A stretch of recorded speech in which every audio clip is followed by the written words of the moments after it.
You know, ever since I was a little kid, The Legend of Boggy Creek was always one of those movies that frightened me.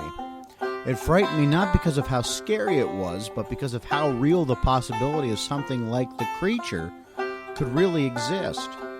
And so every time the movie would come on, I would just sit there and be enthralled with it. I couldn't take my eyes off the film. Legend of Boggy Creek is a rather folksy movie. It's a simple movie, simple music, simple acting, and by today's standards, has really bad costuming. What makes Boggy Creek so effective is that the reality-based mythos, the myth of it that surrounds the little town of Folk, Arkansas. It's a little town that sits on the edge of the Sulphur River that harbors a monster, a creature unknown to man, even until this day. Upon doing investigation for this podcast, I hadn't known that most of the Boggy Creek info was scattered and undigested. It really wasn't until Lyle Blackburn came along when all the information became consolidated and organized into his book, The Beast of Boggy Creek. I firmly believe that aside from the memories of diehard Bigfoot fans, most of the mythos would probably be unknown and forgotten, left into the catalogs of who cares. So a lot of the resurgence of Boggy Creek lore is really to the credit of Lyle Blackburn. Now, I'm sure some may argue that the lore around Boggy Creek never left. And again, in all honesty, if you weren't a Bigfoot fan, you probably didn't care. I can't remember a time between the movie's release to Lyle's involvement where this was mainstream. And there's a real reality there that nobody cared anymore. So I ask a couple questions. Did the monster really disappear? Did the sightings stop between then and now? Did the concept of a Boggy Creek monster get relegated to a drive-in movie monster mentality? Or perhaps something a little bit more tangible is still lurking along the creeks? Because it always travels the creeks.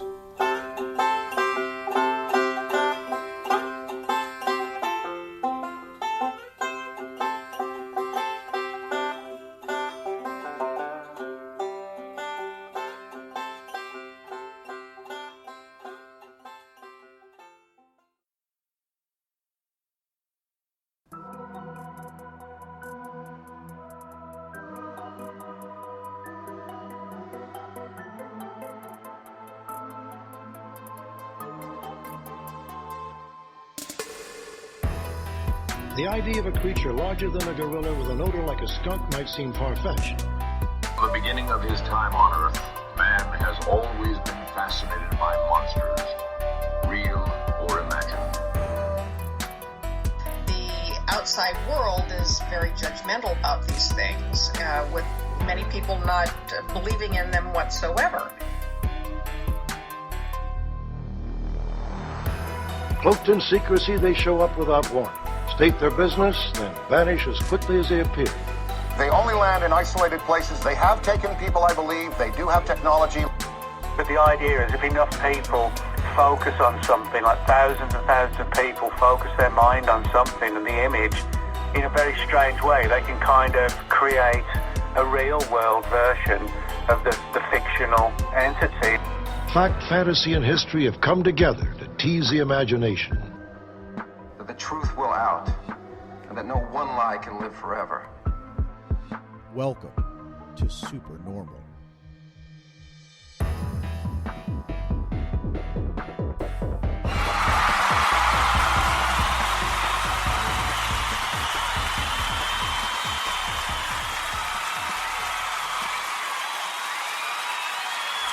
Thank you. Folks, I'm Sean, the Fork Chop Forker, in case you forgot.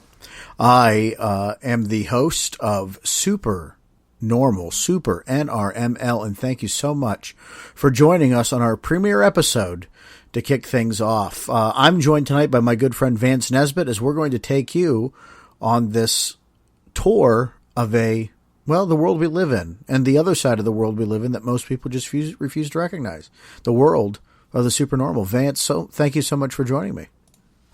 Well, thanks, Sean, for at least inviting me in. I really appreciate this, and I'm very excited about taking this journey with you along the supernormal in the world around us that is unknown. And some of the topics that I know that we have discussed between each other is going to be very enthralling, very interesting, and not least, very informative. So very excited. So thank you for inviting me along. Well, we're going to do this together. This is going to be a brand new venture for us. You and I, of course, coming off of a former show we worked on not too long ago, took some time off, wanted to do something a little different. At least I did, with what we have done before in the past. And I've focused a lot on cryptids and some of the aspects of the paranormal. But with SuperNormal, we're really going to dive in deep into some of these topics. We're going to have some guests from time to time, but we're going to have a wide variety of information, topics, and co-hosts to talk us through this. And I think that's what's going to make us a little different. I don't think there's going to be a single topic that we're going to be afraid to talk about. No, not at all. And I would like to make the point, too, that our listeners are going to be involved in this as well. So if our listeners have a subject of interest that they would like us to talk about or explore or discover or research on, please feel free and let us know. And we will certainly tackle that whole idea, because there is so many topics that lie underneath that haven't come up to the surface in a long time, but are still very compelling and very interesting. Well, I'm glad you brought that up, because I really want our listeners to figure out how they can get a hold of us. And you can go to SuperNRML.com. That's our website. You can click on our social media links at the top.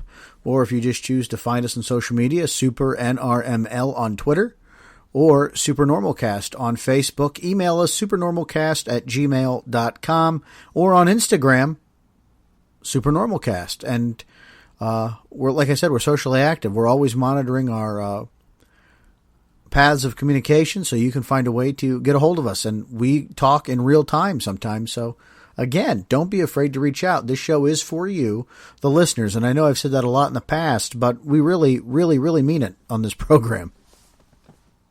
Mm-hmm. And, of course, Sean and myself, we do share a lot of common philosophy with each other to work well with each other, even though we do have opposing views about certain subjects.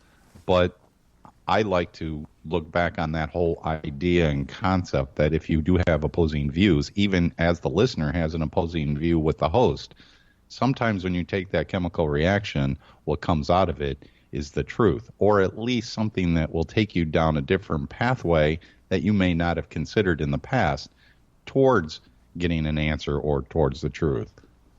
Well, I think you hit it on the head, and sometimes we're just going to have to agree to disagree. And with our co-hosts, we're going to have Maz Adams joining us. In future episodes, James Baker is going to join us from Beyond the Edge Radio, the Sasquatch Experience, shows that have happened well in the past. He's ready to come out of podcasting retirement and join us as well. Plus, on our website and Facebook, we're going to have online contributors. They're going to be posting articles as well as us, Vance. We're going to post our opinions and commentary on things, because we want folks to be engaged with us here on SuperNRML, SuperNormal, as we call it. And we're glad to get this kicked off. Now, Vance, we were going to talk about, for the majority of the program, the legend of Boggy Creek and its significance to us. And as everyone knows, if you follow me on social media, at Sean Forker everywhere, I went and saw the legend of Boggy Creek in 4K at the Colonial Theater in Phoenixville, which in itself is pretty historic. Mm-hmm. And why would that be? Well, the Phoenixville Theater, the Colonial Theater, is where they filmed the famous movie theater scene from the movie The Blob, the original movie The Blob. And it's a cool place. They're restoring the theater. A very lovely snack bar. I had a glass of wine while I was watching Legend of Boggy Creek. I felt a little bougie on that. And it was a great time. Wow. Lovely theater, restoring it, and it looks beautiful. Great place to show some of these historic horror movies. Wow, that's fantastic. So that was you that I saw with the glass of wine with your pinky kind of raised as sipping, watching a classic film such as Legend of Boggy Creek. That's fantastic. Speaking of which, I had to grab a glass of water. Had to grab some grass. Had to grab a glass of water, hydrate these pipes, because what folks don't know is we've actually been working on this now for about an hour, and we're finally getting it. So we love you guys so much. We put ourselves through the pain to do this each and every so often. About every week we're going to have a new program. But back to the Legend of Boggy Creek. Vance, I saw this movie for the first time probably in the 90s on VHS, and then I bought it on DVD.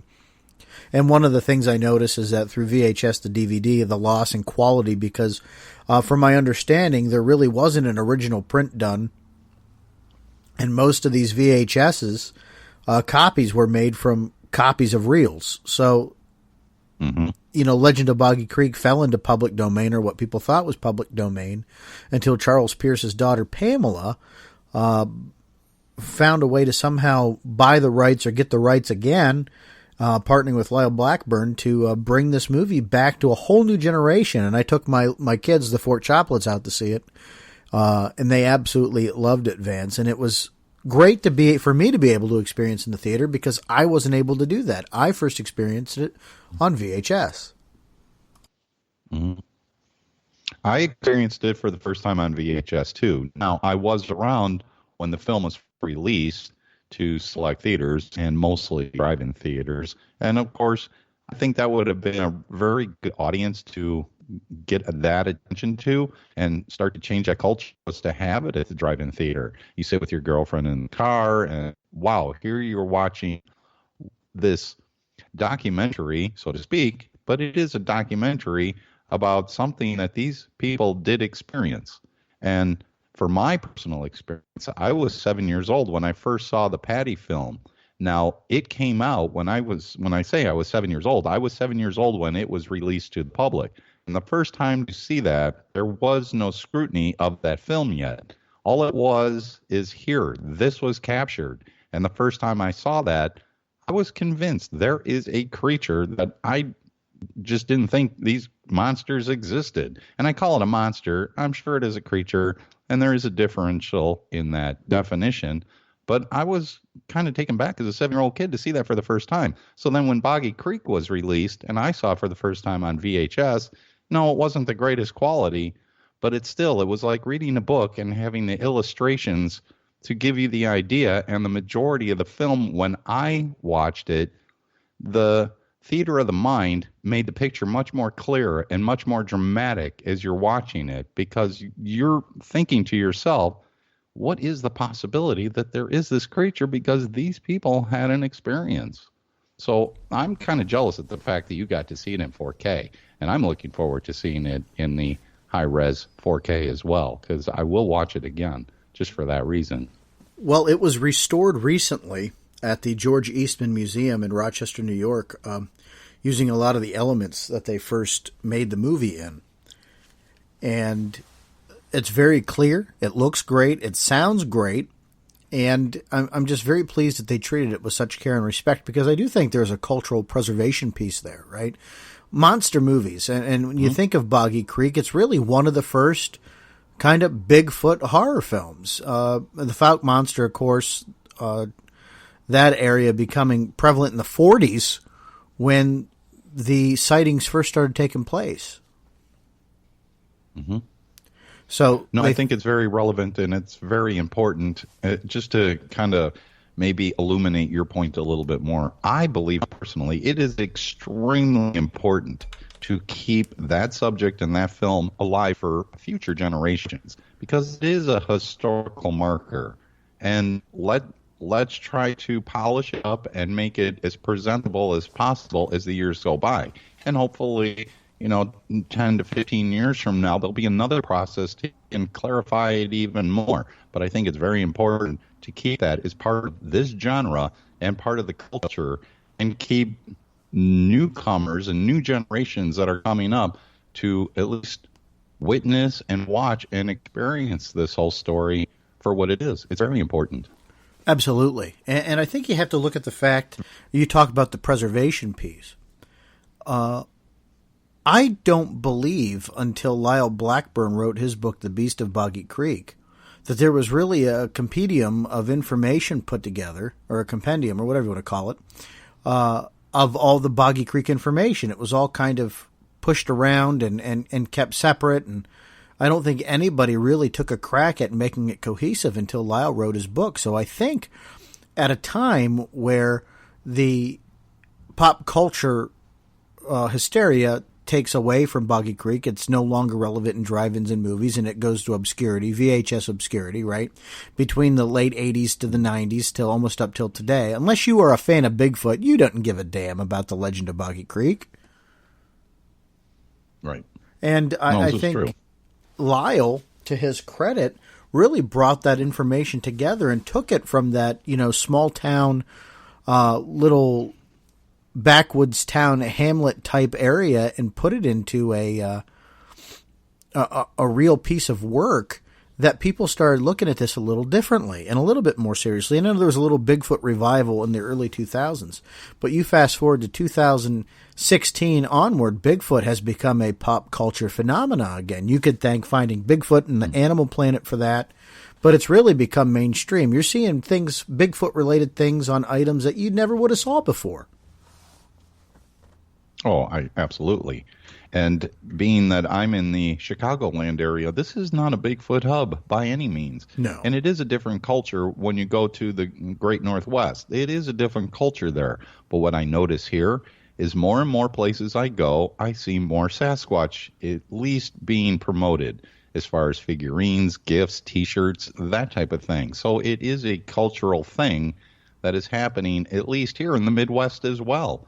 And then, of course, I start to dive into at least looking into this a little bit more, and I find, wow, Illinois, there's a hot spot here in Illinois too. It's not in my area, but it is in the state of Illinois. So clearly there's something going on with the hundreds of thousands of people that have had sightings of this creature, whatever it may be. This creature is now becoming more and more prevalent and more important, and it's wonderful for me personally to see a new generation coming into this, and they don't look at it as skeptical as I did when I was younger. And I think that's really important. I think you make a good point there, because I think back to when I first saw the Patterson film, and I saw it on a documentary on television with my family. If you weren't into Bigfoot research at the time, and there were not as many people in that time into Bigfoot research as there is today, if you weren't into that field of research, the Patterson film to you was make-believe. Everybody who had no, real scientific interest into the creature, and you just had that pop cultural awareness, well, that was a man in the suit because that's what TV said. And you didn't really dive into that. And I think you have the similar parallels with the Fouke monster. If you lived in that town and you experienced those troubling events in the 40s and few and far between thereafter, it was very real to you. If you didn't live in that area, you either didn't care or it really wasn't that important. And that's sad because this is a real important part of Bigfoot history. For the first time, you have stories coming out of a area that's not the Pacific Northwest. Mm-hmm. And this was a major sighting. And the sighting, we can call it a flap because it was witnessed by many people. And in fact, many of those people belong to one particular family, the Crabtrees. Right. And what I think is the funniest part about that is the one who is more associated with the Fouke monster, Smokey Crabtree, never had a sighting of his own. Mm-hmm. And a lot of people don't realize that. Smokey never had a sighting. At least to my knowledge, Smokey Crabtree never had a sighting, but he was the one that was most associated with it. He did a lot of publicity afterwards. I think Smokey, if I can remember, and folks, bear with me because my memory goes back over 20 years in this field, I think Smokey's claim to fame is he had an animal carcass that may have been the Fouke monster, but if I understand right, later on it was proven to be like a large cat, like type creature. But Smokey never had a sighting of his own, which is kind of a shame because, he was synonymous with the Fouke monster. And then, of course, you have the Monster Mart and all the little gimmicks associated that popped up with this that are very important to that town because it drives business and revenue. Mm-hmm. Probably not a lot, but I'm sure tourism's a little affected by it. You go onto YouTube, you can see all sorts of videos of people taking trips to Fouke, Arkansas, wanting to retrace the steps of the Fouke monster. That's pretty cool from when you look at it from today's perspective. Not cool if you were really personally affected by it, like the Ford family. No, this is true. And, this is true. Didn't really, don't find the humor in it. So then let me ask you a question. Since you have just seen the 4K version of this, was there any additional footage that was added to the film? Or is it still the original film as it was originally presented? It's just been digitally mastered for clarity. You know, I think when you and I talked, when I first saw it, I said that it seemed like they didn't add scenes to it, but they extended scenes, meaning that film was probably already shot and there at the time. It seemed like there were some extended scenes, some more dialogue, and some more picturesque footage of the town. I could be wrong, but it appeared that way to me. And you're talking to somebody that has seen The Legend of Boggy Creek, so either I was paying more attention because I was drawn into this large, beautiful picture, and I was really focused. Unlike, when you're watching something at home and the littlest thing kind of throws you off and you get distracted, but you're paying attention but kind of not paying attention. So I don't know if it was because of that or because the film, did contain more. And because I didn't stay for the Q&A, I wasn't able to ask, and that I kind of kicked myself for that, because that'd been a great question. And I may reach out to Pam via Messenger and find out. No, I'm really excited, and I can't wait to be able to see it for myself. Unfortunately, it probably won't be in a theater, but I will certainly do my very best to sit as close as I can to my widescreen TV and make it a theater as possible, with at least my glass of wine and maybe some popcorn. Because I am looking very much forward to at least seeing this digitally remastered copy of it. Because I've seen the film, quite honestly, probably 5 times. And even though I can recite certain lines and I know what's going to happen, I still always set myself back as an experiencer. And I play the role of any one of those characters. And, sitting in your living room and getting grabbed by the shoulder, that's terrifying. And, again, something happened. Something clearly happened. Enough to propel this much information to go forward, to propel enough information to make a film about it. And then here you are actually having conversations with the experiencers. And that's really kind of a first of its kind. It was very groundbreaking. I mean, how many documentary films were there made regarding a cryptid encounter? There was none. This was very groundbreaking, and it did shake the grounds and the foundation for this whole thing to come to the surface the way that it has. So it's a very important film, and I hope that for years to come, new generations get to experience it the same way that you and I get to experience it. Absolutely. It's incredibly important to the preservation of cultural history, like you said. And this is one thing I want to credit our friend Seth Breedlove with, and Small Town Monsters is taking the time to go to Falco, Arkansas, and make the documentary Boggy Creek Monster, right? Because they really took the time to go down and really get an overall perspective of the monster, its impact on the town, and the actual history going on around it as it was happening.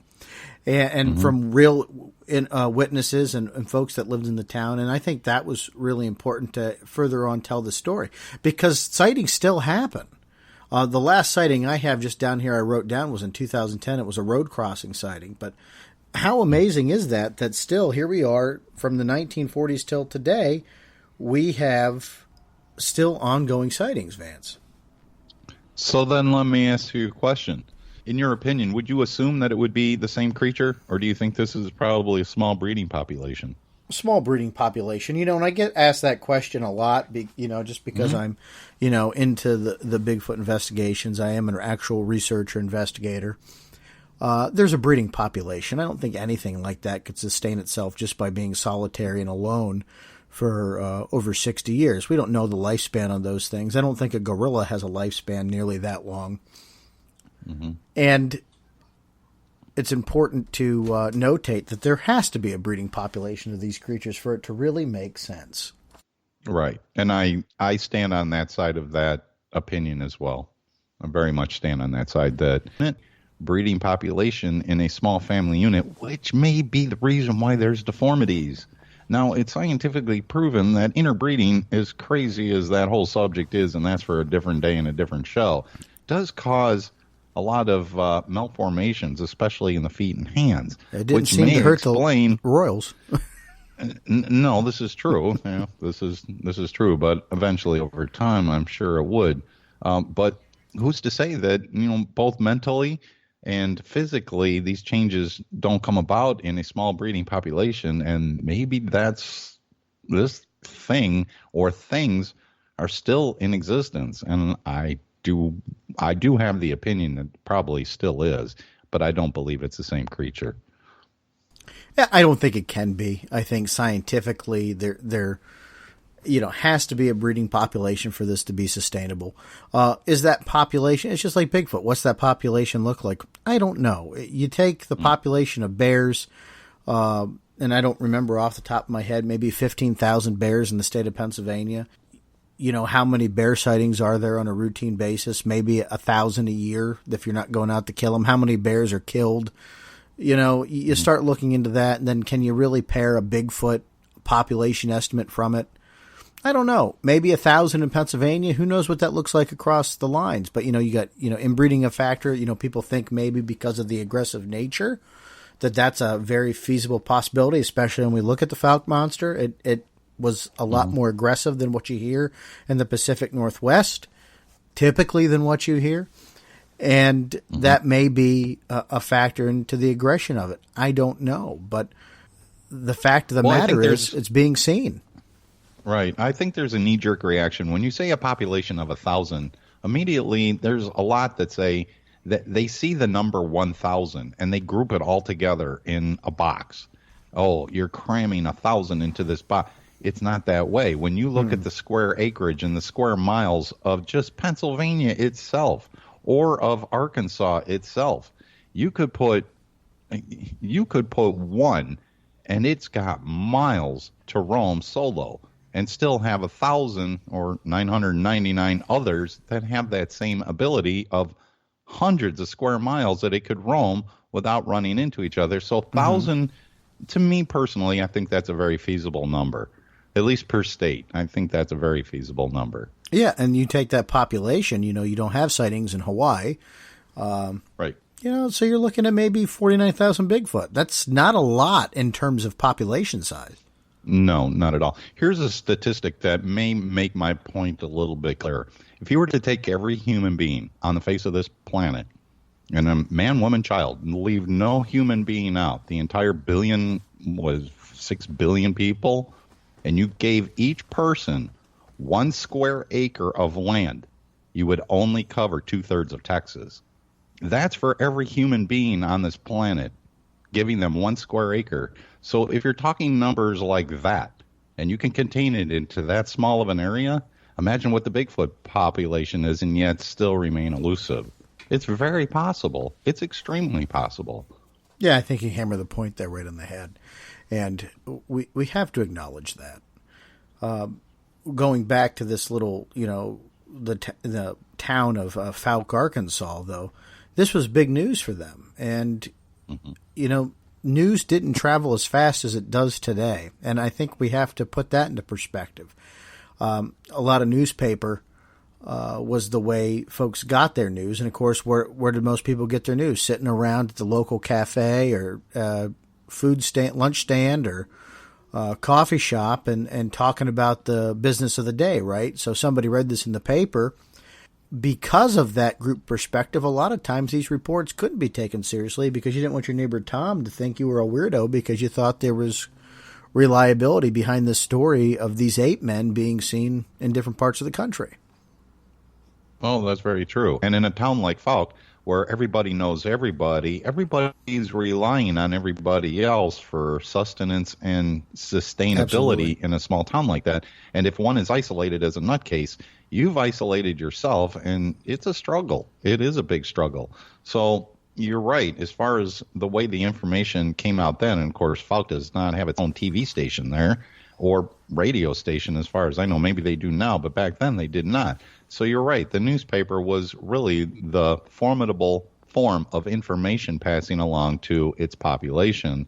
And of course, I'm sure it did start diner conversations over a cup of coffee about, wow, what's going on here? Some probably took it very seriously and wanted to be able to figure out what it is. Or maybe it answered questions of strange goings on that they may have attributed to, well, maybe it was this creature. That's quite possible. See, what's interesting to me as I read more about the Ford encounter, the Ford family encounter, and that's important because that's the one they showcase in the movie pretty heavily towards the end.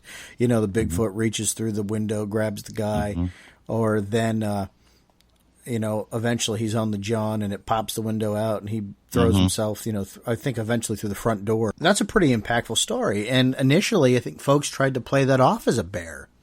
I don't know about you, Vance, but bears don't normally stick their arms. I mean, they stick themselves through windows, but I think one would be able to tell the difference between a bear paw and a hand. Oh, absolutely.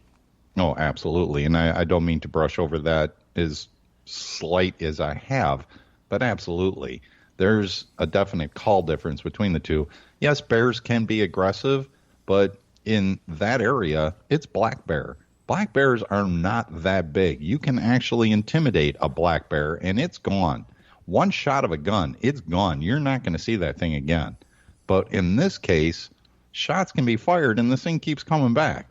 That's a whole different story right there. Now, do you think the three-toed footprints could be misconstrued for just misshapen bear prints? Well, that's a good question.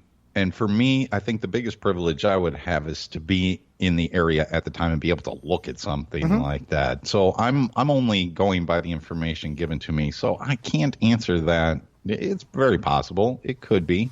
It's very possible. But that's kind of why I brought up the old inbreeding thing, too, where if you're having a lot of inbreeding, there's a lot of deforms of physical attributes, and maybe three toes is part of it. I don't know.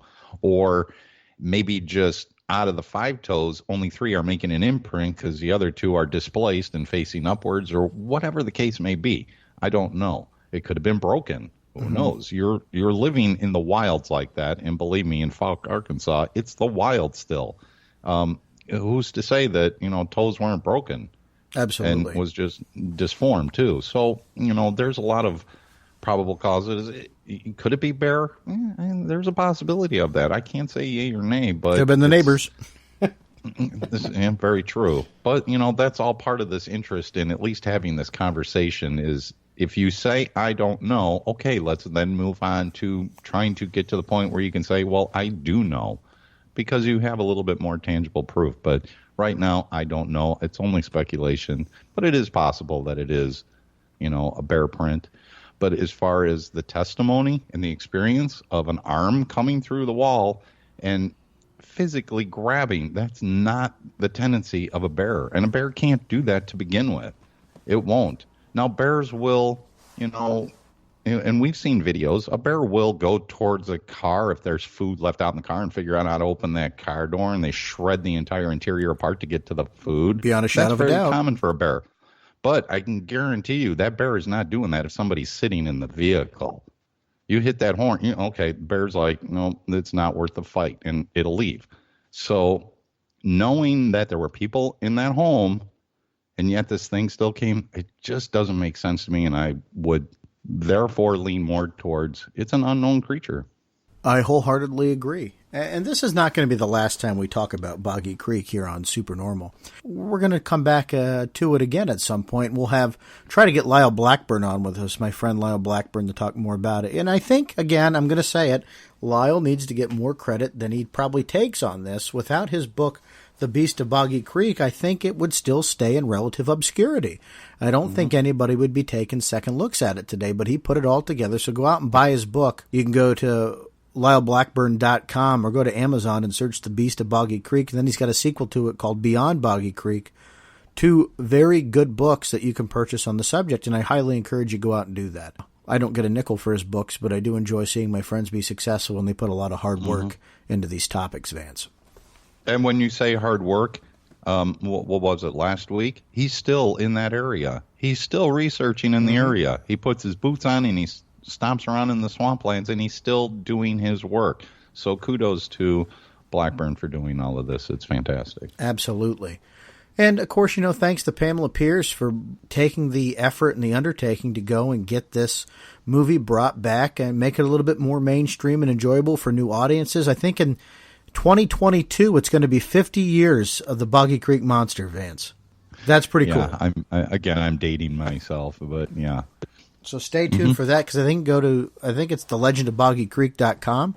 You can go and check that out, and it'll have information on all the events they plan on doing around the 50th anniversary of the Legend of Boggy Creek, and I'm really excited about it because this is stuff I love. It's stuff I love to take part in and share and talk about. And of course, go out and get a copy of Boggy Creek Monster at smalltownmonsters.com. Our friend Seth Breedlove making one hell of a documentary. And of course, I backed it, so I'm not totally impartial, but I don't get $1 from it. I just, again, like to see my friends successful at it. I can't say any more about it, really. I want people to check it out. I want people to enjoy it. Boggy Creek's important to the overall presentation of the Bigfoot phenomena, particularly because it hits an area that's not commonly known, well, or at the time, for Bigfoot activity. Right. So then let me wrap everything up by asking you one question. Sure thing. If there was the red easy button that you could push, that if you push the button, the answers to a Sasquatch, Bigfoot, or however you want to coin it, would be answered, would you push the button or would you still leave it as a mystery? I think sometimes the mystery is more important than the answer, and I think it keeps us going.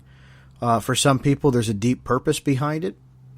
I'm enthralled by it, but if Bigfoot was discovered tomorrow, I'd be moving on to the next topic. I love it, but I think I love the mystery around it more, because once you prove it, it becomes real, and is it as enjoyable then? And I can't agree with you more, because I would push the button away and I would not push it myself. I'd say, no, thanks. I love the mystery. Vance, we got a bunch of stuff coming up this season on SuperNormal. Our next episode, we'll be talking about the Meg. And not the movie, but the Megalodon. And we're going to try to get that out before the end of Shark Week, because we're going to ride that promotion as much as we can. I love it. That's what it's all about. Mysterious creature, prehistoric creature. Discovery didn't do it any justice with that mockumentary a couple years back, but we're going to talk about it more in depth with some serious dialogue, try to get some scientific theory behind it and see what we can uncover as we explore this mysterious, strange world we live in that for some is just everyday life. For the rest of us, it's rather unusual, and that's what we're set to explore here on SuperNRML Supernormal. Vance, where can folks find out more about you? Well, they can find me at Vance A. Nesbitt on Facebook, and that's my primary source, so you can always messenger me there. I'm on Instagram as Vance_Nesbitt, NRML on Instagram. Feel free to contact me however you want, and of course, you can always contact me through all the information that, Sean, you put up at the beginning of the show through Instagram and the SuperNRML, because I get that here, so that's the best ways to get in touch with me. And what else are you working on? I do the weekly, Monday through Friday, I do the Stranger Than Fiction news over at the Fringe FM, so it airs on just about every show over at the Fringe FM, and it is highlighted on Lighting the Void. So that keeps me busy through the week, and that's where a lot of my research comes from in what we were just speaking about, the Meg. I'm going to throw a bunch of information at you that's going to say, you know what, this thing is still around. Well, I'm excited for it because you're going to lead the charge on that episode. Folks, you can hear me monthly at Beyond the Edge Radio, beyondtheedgeradio.com. Find it on Facebook, Beyond the Edge Radio. I've been working on that program for 12 years. It's relaunched as a monthly podcast, and just like I said this morning when I threw out the promotion, our 12-year aged goodness, just like cheddar, also goes well with wine. You can find me on social media at Sean Forker. Find us all at SuperNRML, and we're going to be around to take care of you as we walk through this strange, wonderful world together. We'll see each other in the next episode. Goodbye.